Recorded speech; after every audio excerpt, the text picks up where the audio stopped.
Hein? 4 points, ça c'est le carré. Mais sur le 5e à côté, il y a ce carré. Ça carré d'Aswana, c'est oisé quoi. Et mon tabou au comprendre na Jean Koubal Kadal. Il n'y a pas photo. Moi, on a dit à Congo. Et ok, Koko Tawaze, quand on est salé, génération Arena Ebima. Il y a fallu baya, espace va s'imposer. Donc, on est esprit à fallu. Les esprits au ceux qui vont baser dans Balita Bimbo. Dans la concurrence, là, papa, grand chanteur, mais à Bangieté, habité. C'est un orchestre bateau, sans le mouvement là. Parce qu'en réalité, vive la musique, bah confondeur on a un spirituel tout ça, ceux qui vont na Lita Bimbo. Et ça, c'est une révélation. C'est un grand monsieur. Et aujourd'hui, les ferrés, les Yamamoni Fali, tellement il nous Sankara. Ah, il fallait un génie. Ah, Yamamonaki, il qu'on aurait fait quoi? Na Adidas Arena. Na Adidas Arena. Ok. De Soki. Sauf les paradons, Kumbanga Malembe Nazali, Mama Yabana Sambo. C'est Kanabo Kola. Ceux qui vendent toujours. Sauf les tellement tokenena commune. Ogomelinga mwana nanzela kelasi. Jossar Nyokalungu, légende. Jossar Nyokalungu. Nyokalungu, légende. Légende. Bozi Boziana, légende. Légende. Evoloko Chouamo. Evoloko. D'abord, on m'a ramonté. Bakanga Gisasa, Akangi Gisasa, Akangi RDC. Jean Koubalaza, Azem Poli, hein.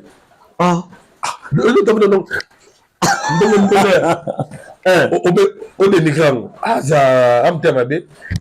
Tala, travail artistique. Base de nous avons mais de sous-à côté ici. Mais on dit que combien la paix, Jean Goubal impoli, en tout cas, place où on a. Manqué la rumba, Azem Poli. Oui, en tout cas, on a un faux retiré. La même parole là. Jean Goubal. Abengi. Wendo Colosso est petit musicien. Abengi Taboulé petit musicien. Abengi Papa petit musicien. Surtout il fallait que ça là. Nagorobake Azara légende de thé. A commis ultra légende. Donc sur les arrêtés ultra légende. Sur les arrêtés dans l'académie française, il faut avoir ça ultra légende. Donc il faut bah niveau de légende. Catégorie A, B, C. Mais bon, on ne pas légende parce que quand on va tirer biso, bah comme on va mythe. Parce que la légende on va la légende vivante. Le son de Koufi a tiré les rois mythes. Légende, c'est plus employé. On a la légende vivante. Il fallait pas aujourd'hui par rapport à ces réalisations, on peut dire que non, Fally n'est pas seulement une légende vivante, mais il est plutôt ultra légende. Juna Janana, musicien. Tout le monde qui m'a sous émission. Juna Janana, légende. RTL. Radio Télé Lito, il est fort. La légende. Mais c'est un grand artiste musicien qui a un parcours aussi à ne pas négliger. Il a aussi apporté sa petite pierre d'abord dans les cas. Mais légende, c'est trop dire. Donc légende. Donc Atalana. Aza, un artiste musicien, pas de moindre. C'est rigolo. Il faut tout.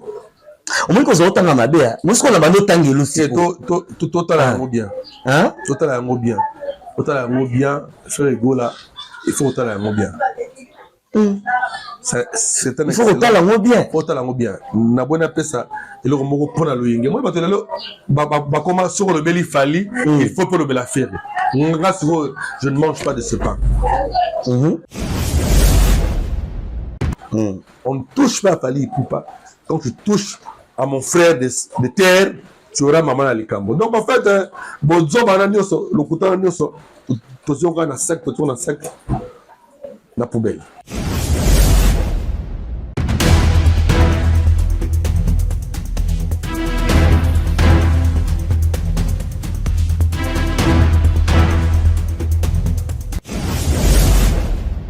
baye babeti balongoli c'est que aza ye pas un guide absolu. Oui, Faza guide absolu, mais guide suprême. Guide suprême guide suprême. Guide absolu, guide suprême. Fali tonga yé alongoli no basalo nyonso il faut que l'on la musique à Congo. Abet Olympia, Abeta Zénith. Basalo déjà nandenga ya bikila. Bawenge balongola nandenga bikila. Batabulei, babeti masikini. Il faut longola Zénith longola Olympia. Nandenga bikila. Alongoli yango. Mais comme déjà azaki na code de verrouillage, comme azaki déjà guide il y a musique il y a Congo. Tant que tu as près de 10 ans, musique est bête à la sous-sauter. Na Europe, il a fallu à ceux qui guide suprême d'ailleurs à déverrouiller. Il n'y a pas de à redémarrer. Maman solo est nulé. En fait, même le JB ont prophétisé sans le savoir. Que tous ont redémarré musique. Toana Bandalungat. Toana Falit. Toana, il a parlé plus du Wenge. Hein? Parce que Wenge, tant que vous bêtes, stade des martyrs, Wenge, l'enfant. Prophétie.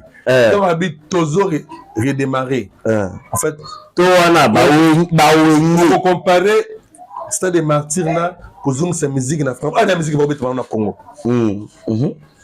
Ah, la musique va bêter dans Congo. Mais na France, na Europe, la personne qui a redémarré Makambo. Parce que nous les zongi tango, encore Arena et Betty, ne musique zongi na poto, musique na biso qui non, tout rien que c'est produit na poto. C'est Fally Ipupa. Donc, Fally Ipupa, en fait, Julien Piana lui-même, il a fait une prophétie sans le savoir. Quand je dis to, les lots de Bandal chez Bisso, des Bandal chez Bajibé, des Bandal chez Bawera, des Bandal chez Blaise Boula, natif de Bandalungwa de pure souche, au Stade de France. Yanine. Bango a démarré toutes. Bandal. Bandal. Donc, tous on a souvent que non, dit très pour. Moni, il a fallu ce que le guide Maya, on a azoa clé naïe, il y a des verrouillages, à déverrouiller, et c'est là où musique qui verrouillée. À fond, on porte na hôtel Aquarina où ils avaient la ex. Merci. Mais Mouta annonce ça déjà ma soeur Arena c'était Kofi Olomide. En fait, pour annoncer Nazobala. Ça dit Mouta découvert qu'il pour annoncer Nazobala, na Mouta Bali, na Mouta Ayebi Elengalibala. Entre nous soit dit. Nazobala, Nazobala. Ebi pris à saleté, Ebi ne va foutre à d'autres, ne va foutre à frère, c'est bon. Nazobala, c'est bien, mais n'a Bali, na Mouta à Bali. N'a Mouta Ayebi Elengalibala. Mouta à Bali. Oui, à Bali. Donc, hôtel Accor Arena, Oyo, ndeko Kofi Olomide Alexandre Biso Kala, na Congo ya Bercy. Bercy. O de Kowera ya ko longola yango. Noté. Merci. Ndeko Kofi Olomide Alexandre Biso yango. Le guide. Yimta banda yango. Alexis Biso nga banda. Alexis Biso yango. Ndenge tabule Alexandre Biso Olympia. Ndenge Mama Betty Masikini Alexandre Biso Zénith. Kofi Olomide Alexis Biso Accor Arena. Bercy. Ozagi Bercy. Donc les agi payé 17 000. Donc on a eu cela le lenga asika. Configuration asika. Na ba 22 000. Mo ezali esika wapi. Le Moïse de la musique congolaise a déverrouillé musique, a redémarré musique na hôtel Accor Arena. Fally Ipupa, oyo musique eko zongela, toba indépendance de musique ya Congo. Fally Ipupa. Donc on bandi yango soko pa, ayo sa soko génération Arena. Ndenge ndeko Kofi Olomide alobaka génération Bercy. Le ezali génération Arena eza mibeko. On a souvent appelé ça un pifo. Atia caché sec. A Bandina Arena ou à Monene. Stade, la plus grande salle ouverte. Il y a Europe.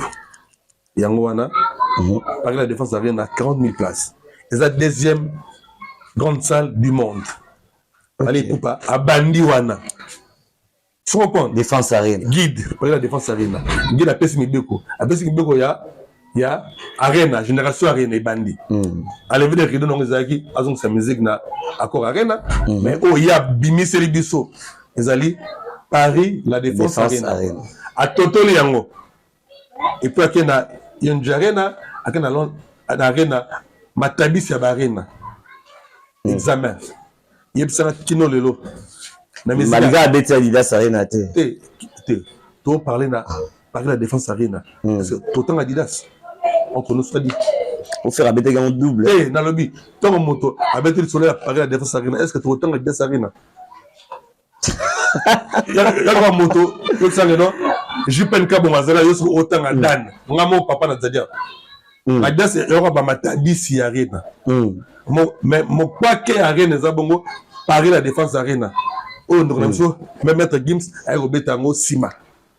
Oh, Maître Gims a bêté un Sima Fali. A bêté Sima Fali. Yim Tazara en France. Ouais. A bêté un Sima Fali. Allez-y comprendre. Donc, tu as un terme, il y a un guide suprême. Après, si vous voulez qu'il y a Arena.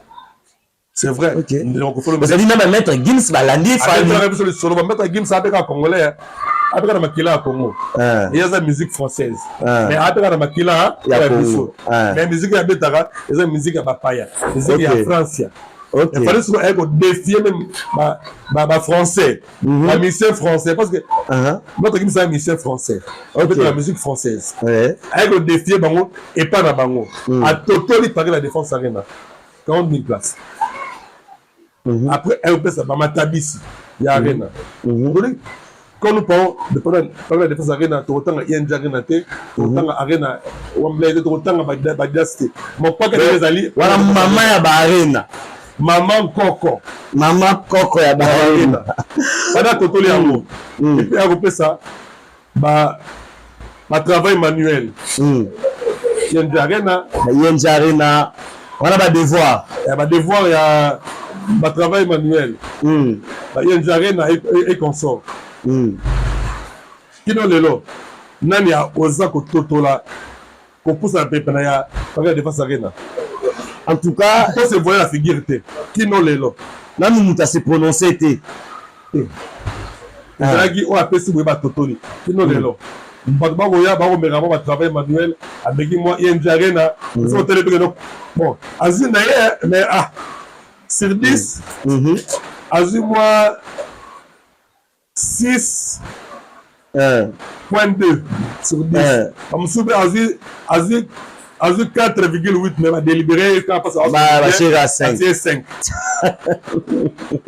Mais il y a une personne qui a osé à totalement taper sur Matabis. Les autres examens, dans nos bateaux, il faut égaler à moto. Ce qu'on a plus loin, il y a peut-être 2 jours. Stade de France. Non, parce que c'est un devoir.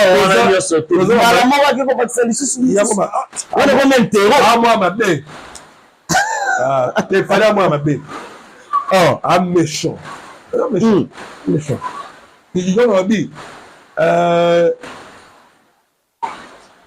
Le travail de ce monsieur. Et ils ont ça été. Respect a fallu s'imposer dans la musique à Congo et Afrique. Le Stade de France, 2 jours d'affilée. Dans le niveau. C'est d'abord au bien là. Azak guide, oh ya. Voilà. Il y a un guide suprême. On me dit, on y a le guide, Azak guide suprême. Parce que qui n'a le moto avec un long langote. Bato se regarde interro travail manuel se regarde moto osé mais apparemment ils ont un droit pour le difficulté il y a pas la défense non le facilité mais au Stade de France au Stade de France entre nous soit dit et ça le Ronaldo dit c'est le temps il a mis ce boyer Stade de France bon on a prophète de malheur mais en réalité, tous à la réaliste, laisse dire. Actuellement, la Stade de France, actuellement, à part Fali, Stade de France, un événement du siècle. Et puis après combien d'années Congolais a été posé à mettre Olympia?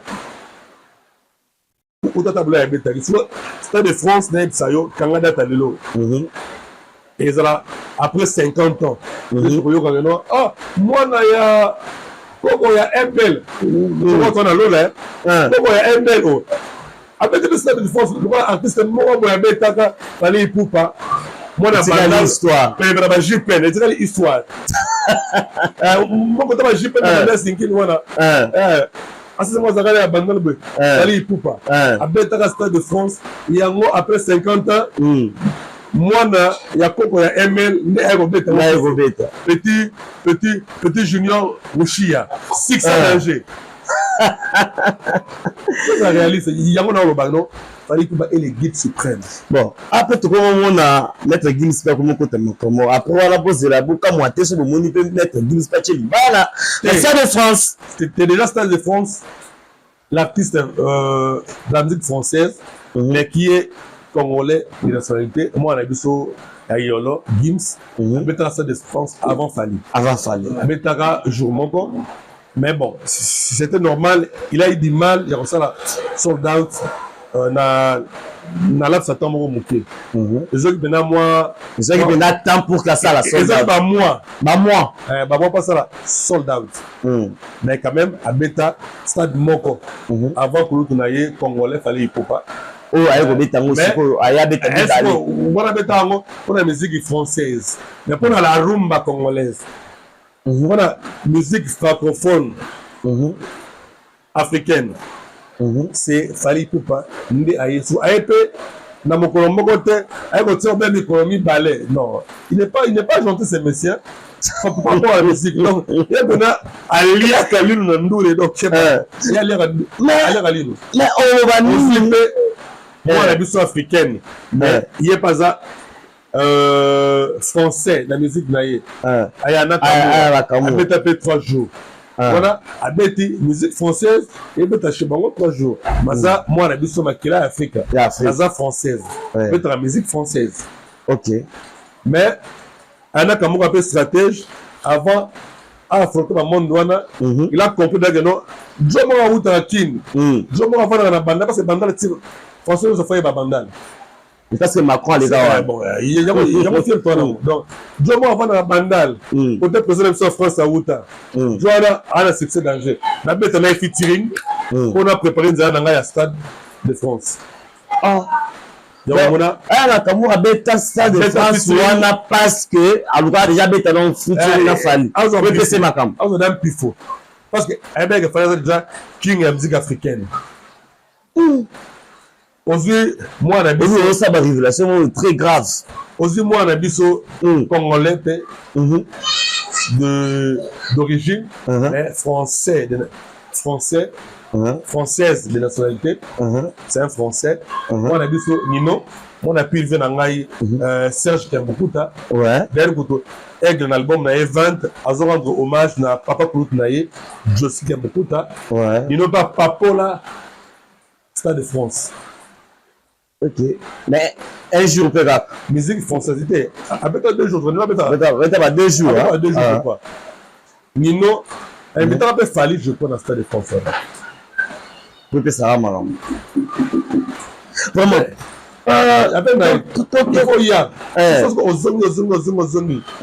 Quand on fallait inviter à dans le Stade de France, c'est pas Jacob de Vario. À l'époque, anniversaire, il y a Kassav. Elle sera Jacob Kenon. Mais on a oublié taper comme vedette principale. Et le fait Jacob de Vario a pu s'arrêter les gens plus fous. Donc en fait, quand on dit qu'il fallait et le guide suprême, sans connaissance de cause, c'est par rapport aux faits. Donc aujourd'hui, il n'y a pas à discuter. C'est une réalité. Attends, bambane dans ma bélo parce que les Arabes. C'est la réalité. Donc, il y a un homme, il y a un numéro, il y a un numéro, parce que c'est ça bon. Il y a faute, il y a bisoté, il y a faute, il y a falité, il y a faute, il y a savoir faire naïe, et ngolu, oyo nkolo atie kati na mwana mobali wana. En tant que guide suprême ne naza koloba tolanda awa Jean Gobal oyo aza mpe le moindre te toyebi moto ayebi musique ye aliaka mpe musique na minu ndenge tolobaka ndenge balobaka ndenge mpe tomonaka nameki kosala mwa comparaison ntango alikaki na sortie médiatique na ye mais il a parlé de la grande musique. Donc s'il y a la grande musique, c'est-à-dire il y a la petite musique. Si quoi la grande musique, selon Jean Gobal, ils allaient kicker la grande musique, ils allaient opéra. Tandis qu'il fallait pour pas faire la rumba. Donc c'est-à-dire que à la suprême pendant que il y a la rumba qui est considérée comme la petite musique. Jean Galala, Wapirvé, la PC Moté, Wapirvé, on a maman chante baby, on a Charlie Kadima. Bon, en fait, moto a un monopole à connaissance de la répétition.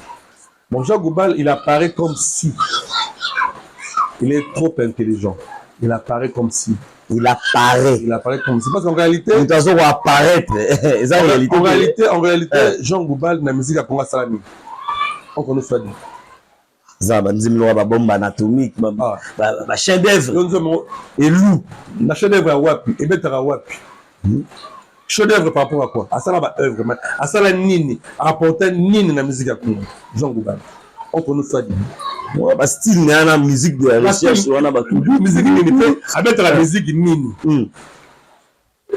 Aujourd'hui, la rumba et le rumba congolaise est comme un patrimoine immatériel de l'UNESCO. Grâce na misala o ba papa na biso ba wondo koloso ibasala ba tabula e rochero ba lomo makiadi ba pepe ndobe ba kestere mene ba papa wemba ba vejoski ba fali pupa na kati na Jean Gobal apporter nini pour le rumba comme matériel comme comment dirais-je patrimoine immatériel de l'UNESCO. La rumba n'est plus la rumba congolaise. Et comme le rumba est monde. Premièrement, les démarches et apports et bandeko na tangi wana basé délai. Mais na quatre ans autant à Jean Gobal. Mais Jean Gobal a na quatre ans. Ah ça n'a rien pour la musique à Congo. Jean Gobal. Ah ça n'a rien. N'est ça que non Bébé Chanda. Est plus grand que Jean Gobal. Bébé Chanda. Le jaboulé là. Yoka. Na le jaboulé là. Bébé Chanda. Abima liboso à Jean Gobal. Tant on a j'ai un cabon. Dans un manager il y a musique sangwa.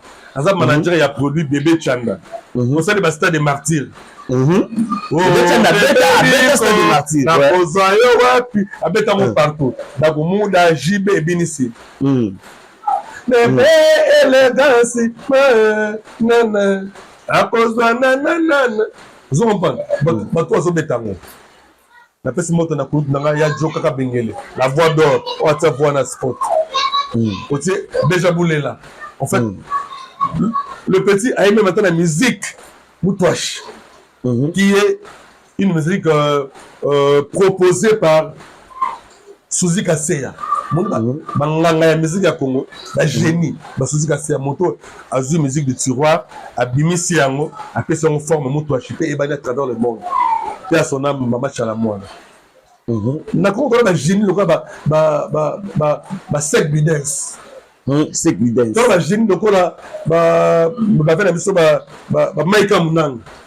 Tout ba génie le quoi ba Rigo Star à son âme.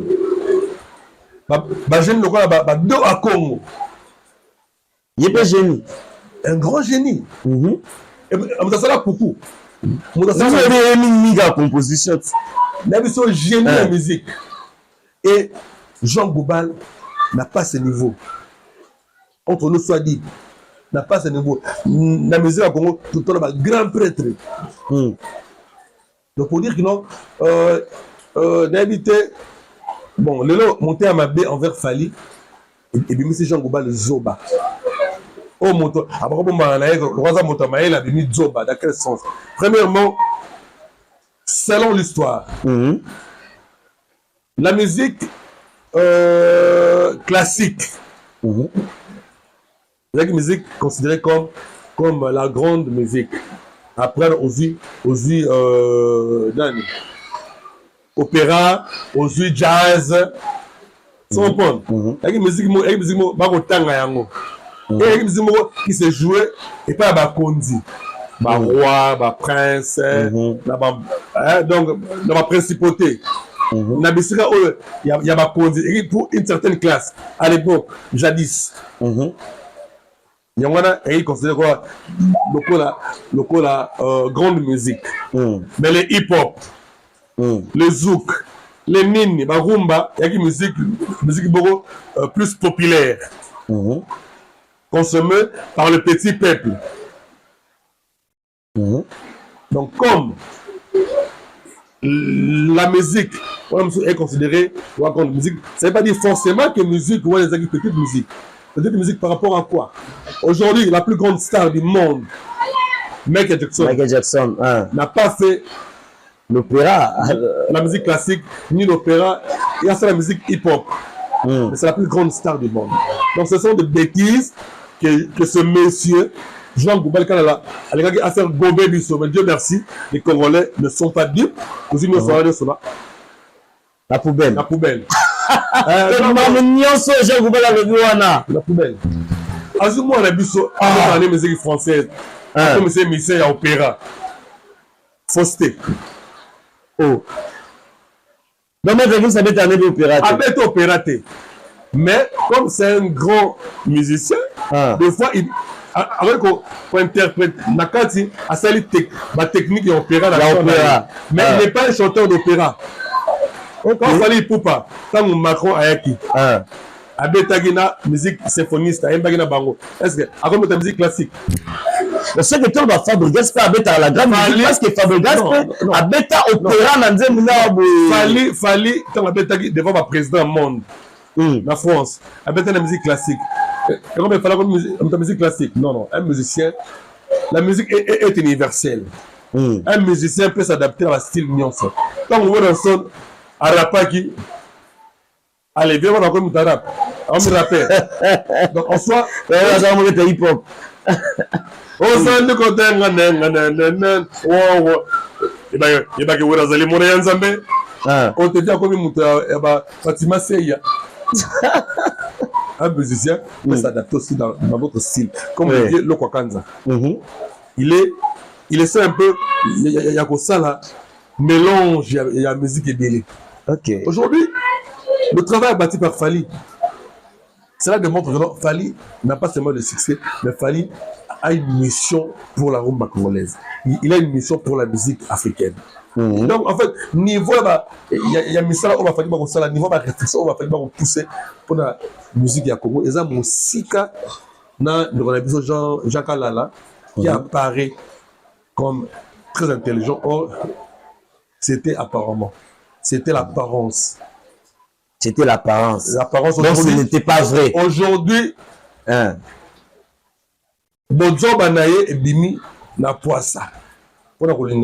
Pour dénigrer Fally, ce monsieur a craché sur la mémoire Yawendo Kolossoy, a craché sur la mémoire Yaroshiro Taboulay, ou à Beta Olympia Moutali Bosso, noir à l'époque Beta Olympia, noir à la vie africaine, noir. Noir.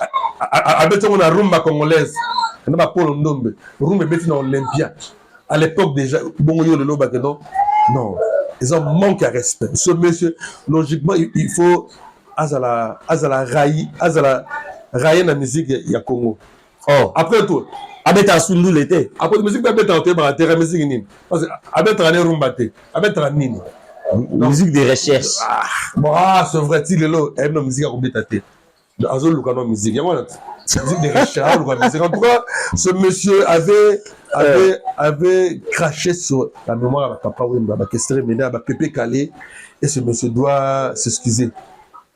Donc on voulait rabaisser Fally et Tina Nabozo et Moutaka Nae et Bimi na poisson. Aujourd'hui, donc aux autres on a Jean Goubal à s'excuser par rapport à ma propos naïf. Non, attends, à s'excuser mais ma collègue va mettre une soana, bâtir la poubelle, bâtir on a sac, on est la poubelle. Donc il y a déjà Kadik, ils sont anciennes. Donc en c'est Zarasu aussi au bois qui n'a pas. En fait, Makambo ils ont tenir, il y a la place.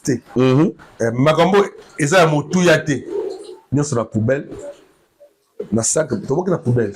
Tout l'exattente parce que la rumba, la main, il n'y a pas longtemps, la rumba qui est sur la trône, il y a monde, donc, bon, tout on a bêtise, pas un mouvement. Attends, la quoi venir on a bêta concerté. Avant la lemba, on a na barnin, il y a lemba. Il va bien aller dans un festival là. Festival, il y a un bêta. Abeta wapi.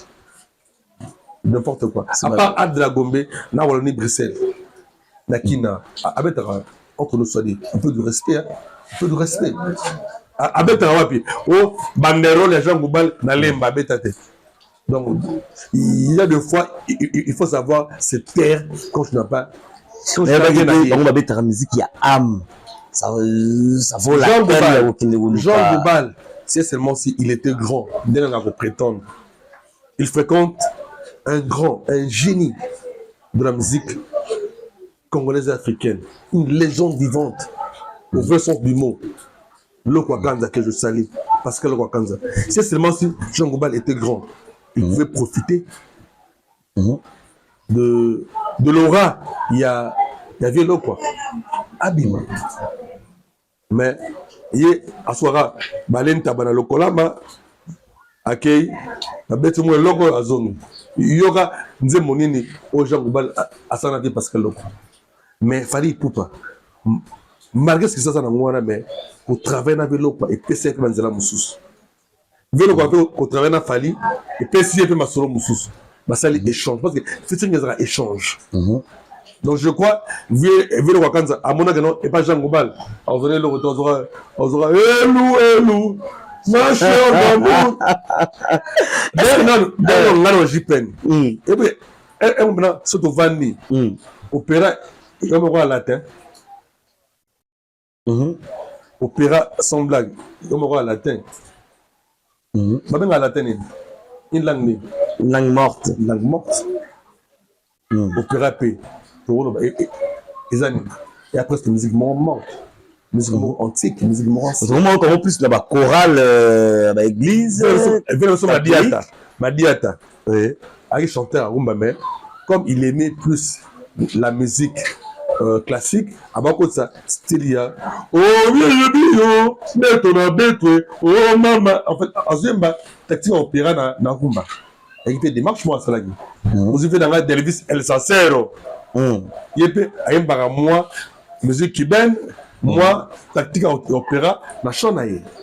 Et cela ne veut pas dire que non, ça va être la musique opéra. Donc ce monsieur a voulu nous faire gober des bêtises. Dieu merci que les Congolais ne sont pas dupes. Dieu merci qu'on a des génies pour m'expliquer que non, Azaki n'a même pas de makasi.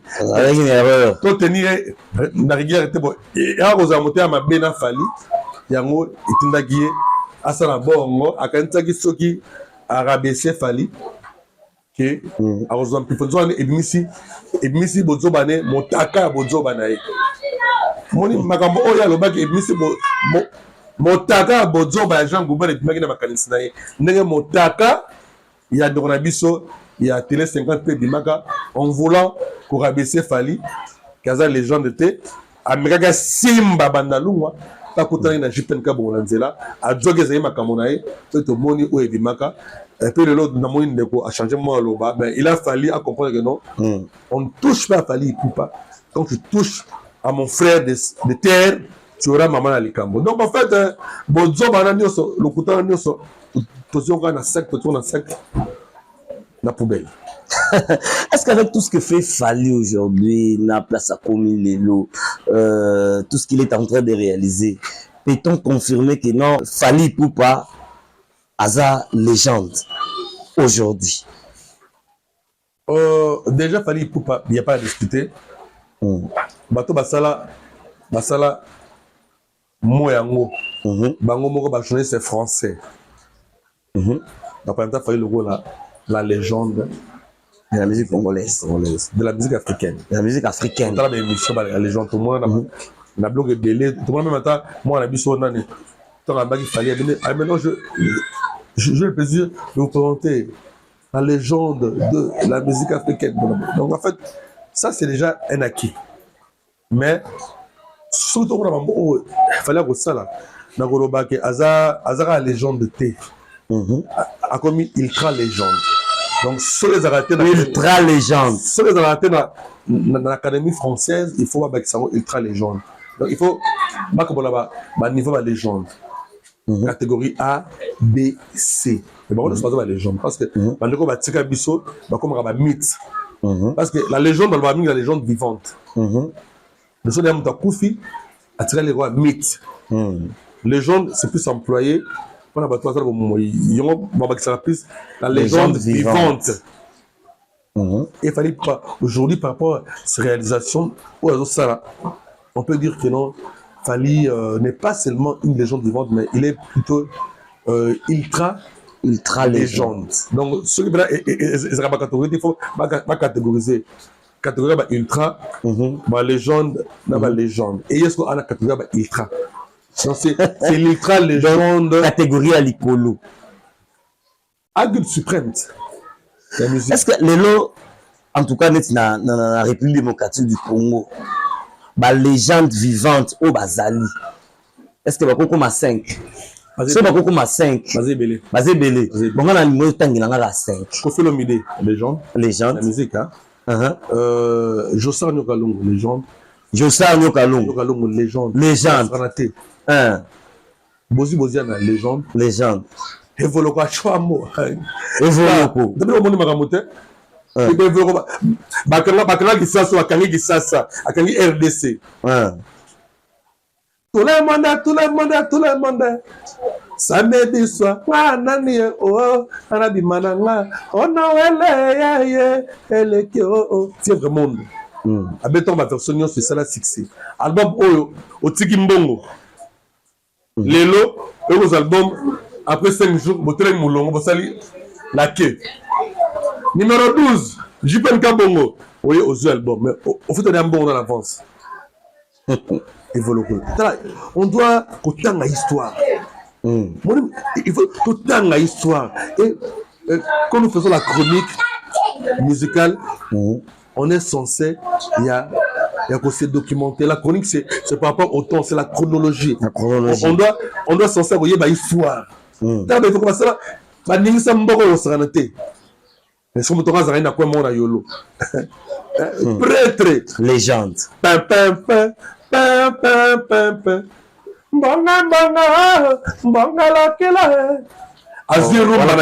Parmi les meilleurs succès, parmi les tubes de musique africaine, Mbonge, conception de Maître Suzy Kasseya.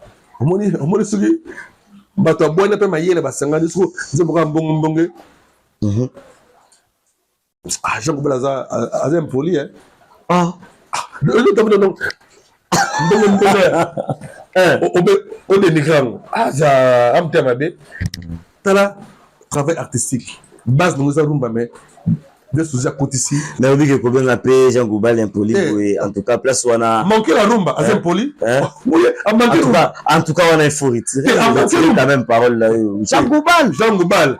Abengi. Wendo Colosso est petit musicien. Abengi Taboulé petit musicien. Abengi Papa Mba petit musicien. Ça c'est à dénigrer rumba congolaise. Tant que Mbonge si lelo. T'as l'arrangement Suzy Kasseya.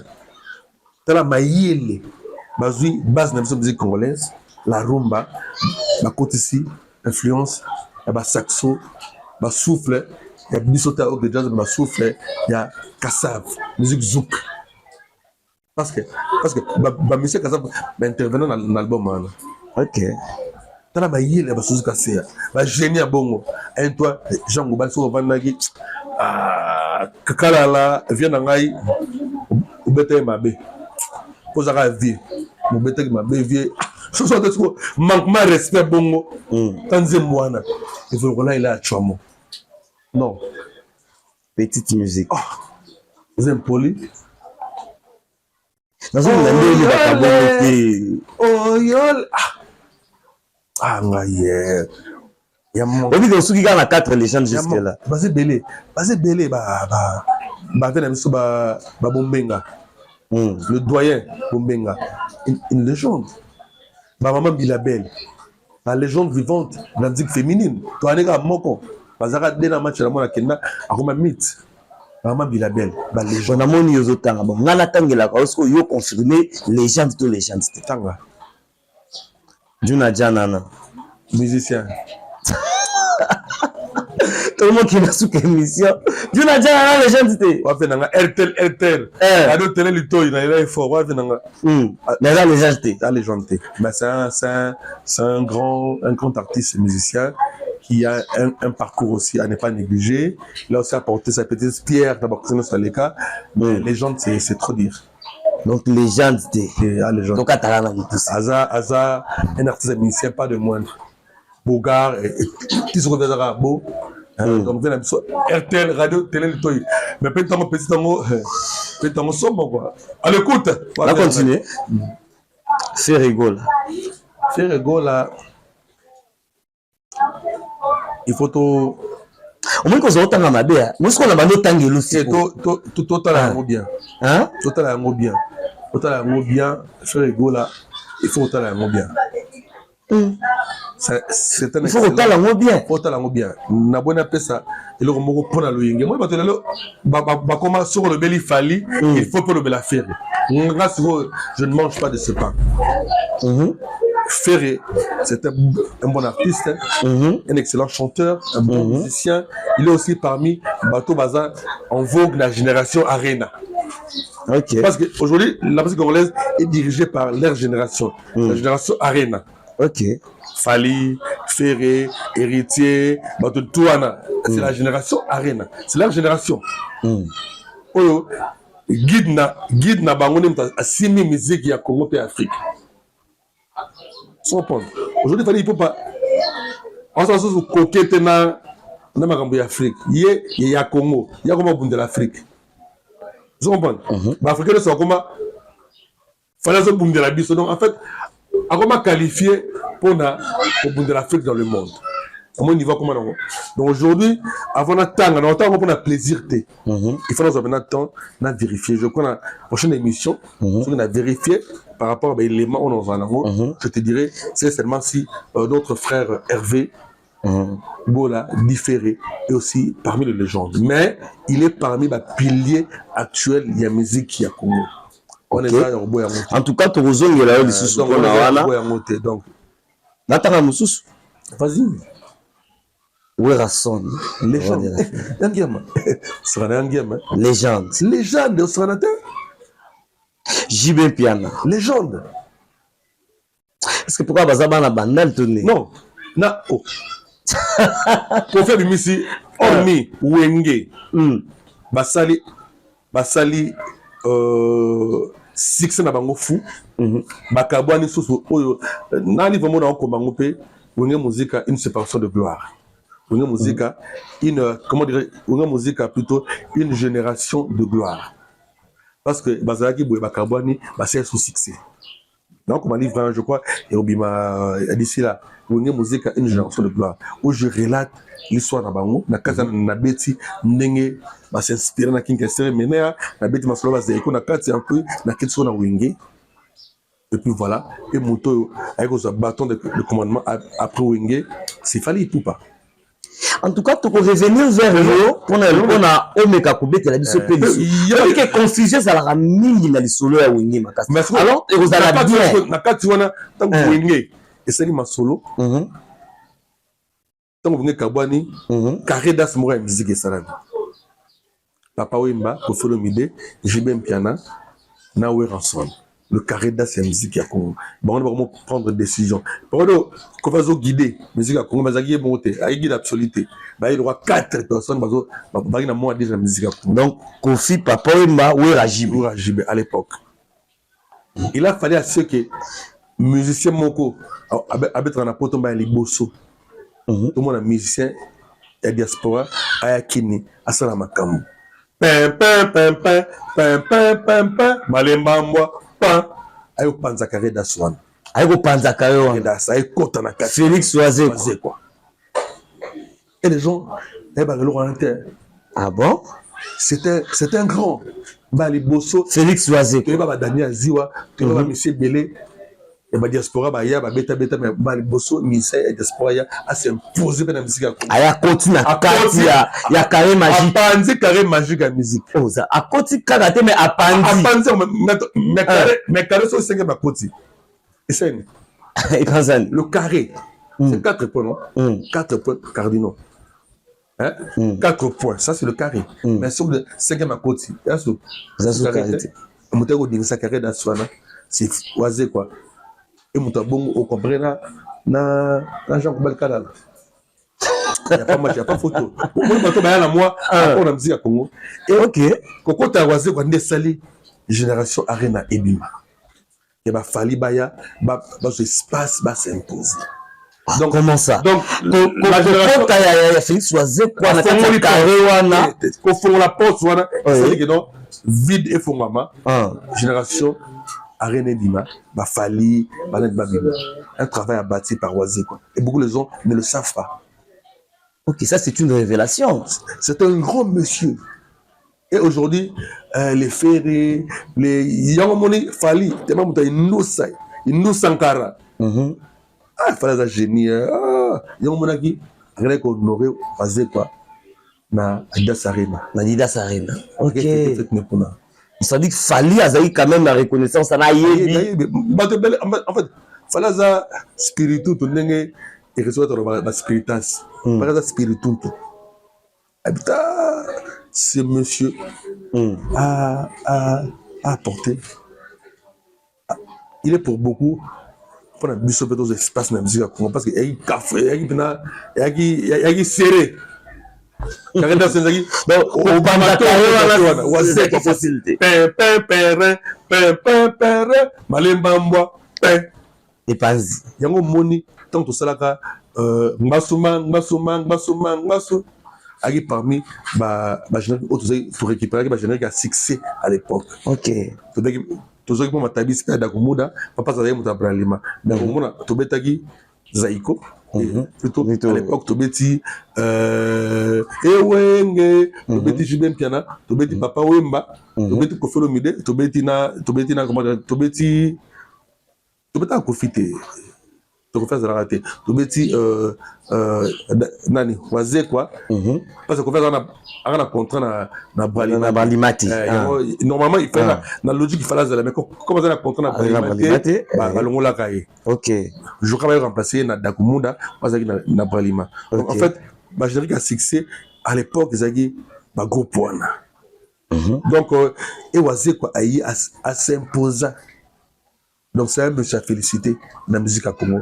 Et tant qu'on dit ça, carré d'assoana, porte fongami, elle m'a à côté. Quand est-ce qu'on va faire à bénir ce qu'on va master tout, va faire des héritiers. On t'a fouillé la porte. Oisé quoi? Ils allaient oisé. On t'a côté second. Quand il va faire. À côté quand il m'a solo. Elle m'a. À mon benda batou. À benda. On a oisé quand on benda batou. Est-ce que bien on benda va faire cala bendi bino. Donc il n'est pas. On est dans la musique à Congo. En tout cas, petit à petit, nous t'en vers la fin de cette émission, mais toujours chuter la question. Oh, tout le monde déjà album 20 Ezobima, la Fally Ipupa. Mais la 4 tout le monde a moi interprétation, il y a ba vie moussous, il y a ba chambre vie moussous. Le rôle il y a Joski Kiambukuta et les sama. Maman kotanga na motema. Donc, qu'on faire revivre tous les sous les beaux vieux temps. Bon, en fait, et ça, il fallait pour pas l'ingame ma place. Maman, aux huit. Et là, il fallait l'ingame ma place. Parce que tu as abêté que ce soit you. Cette idée-là. Maman. Parce que comment déjà béton na. La.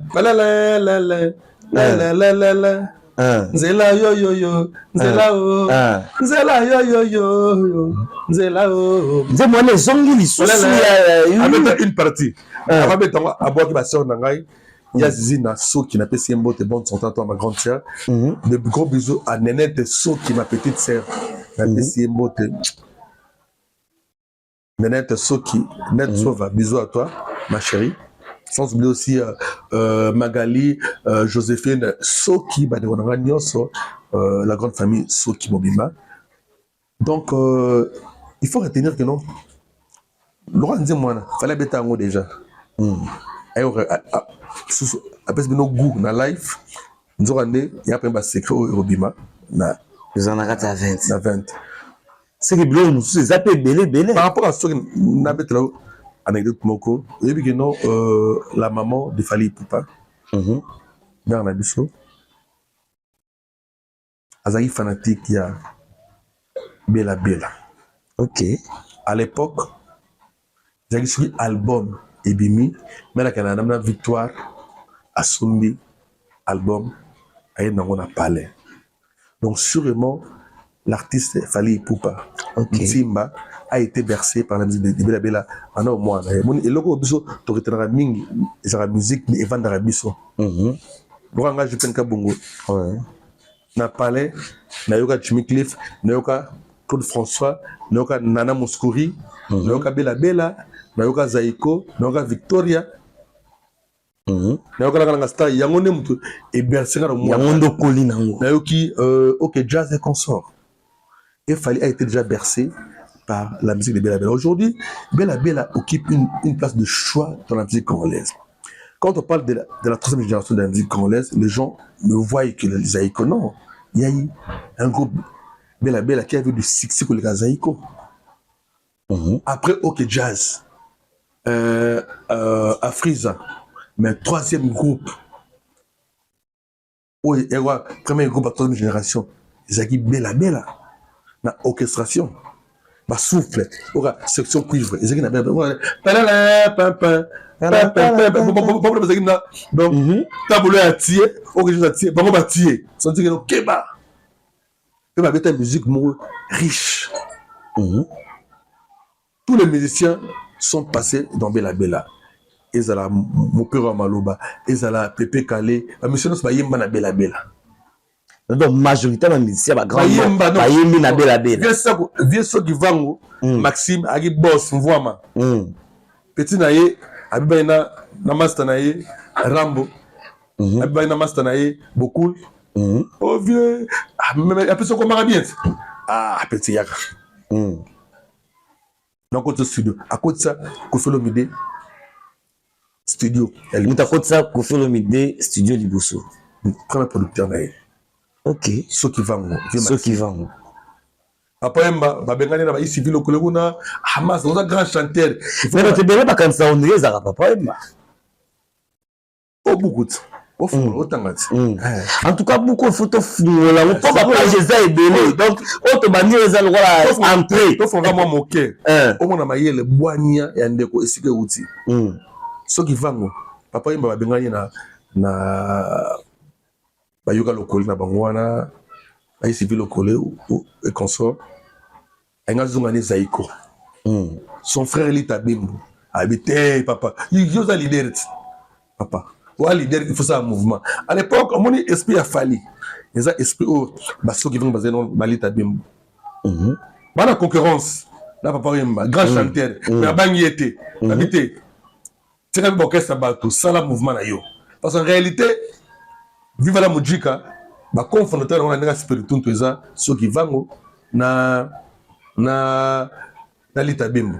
Vive la musique ba motiver le bana mon papa oui papa na nga idéologie motivation noko pour faire beaucoup de les azonga les Zaiko. OK habiter nogo il faut aussi la plan na yo mais ceux qui vont comme ça cash à l'époque.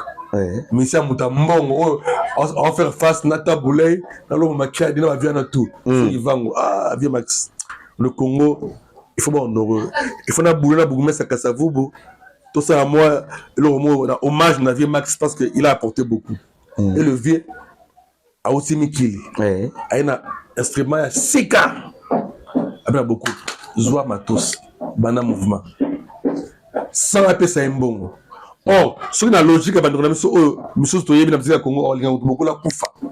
Parce que, à tirer la banque, Thérèse à la vie. Il faut, oh, il y a ceux qui vont, avoir au bang leur moté. Ceux qui vont appeler là, matériel, appeler ça, beaucoup, à bani viva. Allez-y comprendre.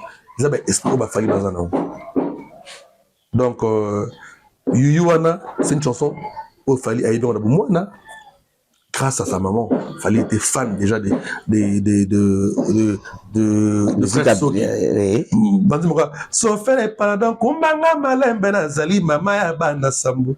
Tikana bokola. Ceux qui vendent toujours. Sofele telema tokene na voix, tokene na commune. Ogomelinga mwana na nzela ya kelasi.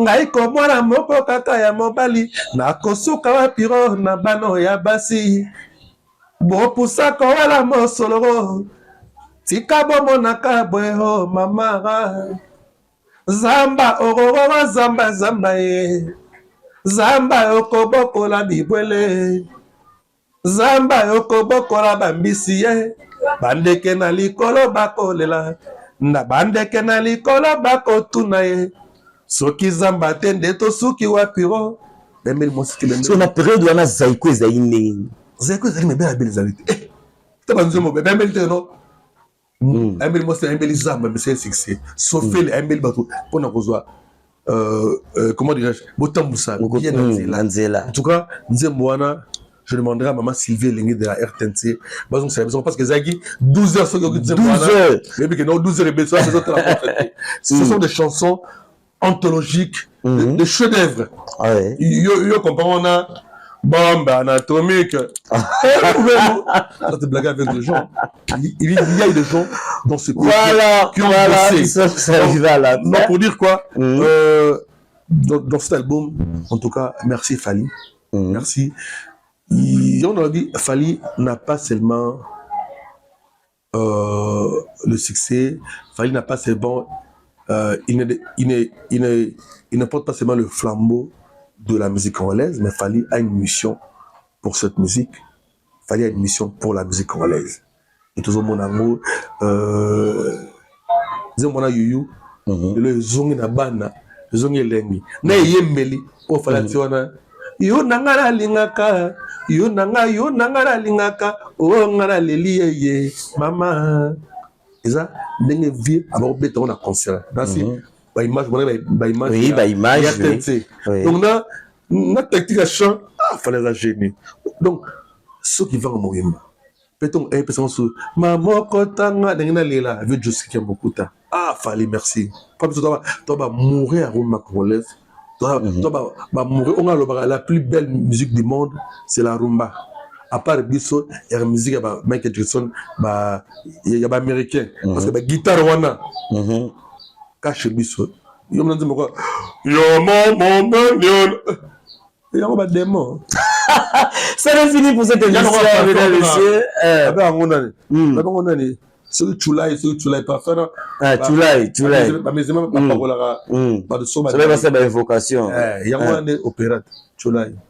Opéra Chulai. Rumbeza, Eza Miyake, Eza Gucci. Ça n'est fini en tout cas. Grand merci à JPN pour nous en abisso en tout cas l'émission. Je pense que ça sera une série des émissions autour de Salanayo. Et puis, histoire est belle parce que quand on a bibliothèque, pendant que ça encore vivant, en tout cas, il faut te belle, profiter. On a vivant tout ça. Pendant que nous avons moins de temps. Pendant que vous en attend. On va Fachi, conseiller. Pendant qu'il a encore le temps, en tout cas, tu profiter d'un conseil culturel, il y a Fachi, voilà, vraiment donc, tu profiter, moi, tu as la révélation, c'est l'émission, il y a eu un diaspora, il y a qui banza carré magique, il y a qui, papa, m'a confié une idée, rassemble JB Piana ici, Félix Oazek. En tout cas, ça, c'est une révélation, mesdames et messieurs, en tout cas, n'invitez quelques salutations, l'unique et le seul code mondial. Il y a Willy Mocheni. Merci beaucoup, Vieux Calamité. Toujours une grande activité dans le cadre du festival. Bandal, c'est Paris. Tout le monde m'a détaillé parce que il y a projet, il y a sali, mais yo, on a une vision, on a une provision de réunir. Donc, le festival, ils ont belé, ils ont déjà élection, élection à beauté, Miss Beauté Solba. Oui. Donc, nous allons aussi, nous aurons une grande soirée aussi, soirée de gala, et nous allons merci pour ton soutien, parce que la fondation Willy Mocheni, c'est notre partenaire. Un grand merci aussi à maman Sylvie Elengue, mon banque d'activité le 8 mars pour la maman Bandal. Merci aussi à son excellence Patrick Mouya Katembe, l'honorabilité dans l'excellence. Merci à l'honorable Bodé Mpoyi Kadima, pasteur et camarade d'honneur Solba. On a patrouille à la camarade d'honneur Solba. Pasteur et camarade d'honneur Solba. Donc, à Monto, à mandat passé, député provincial, il y a Bandaluma. Comme Bandal, on a Oraga, il y a qui beaucoup de number one, et ma président. Et l'Assemblée provinciale à Kinshasa.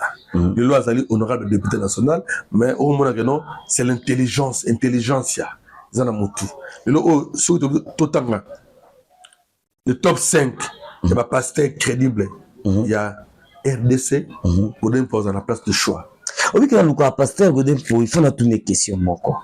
La forme. C'est ma couleur, Wana. C'est ma couleur. Pasteur a ma couleur.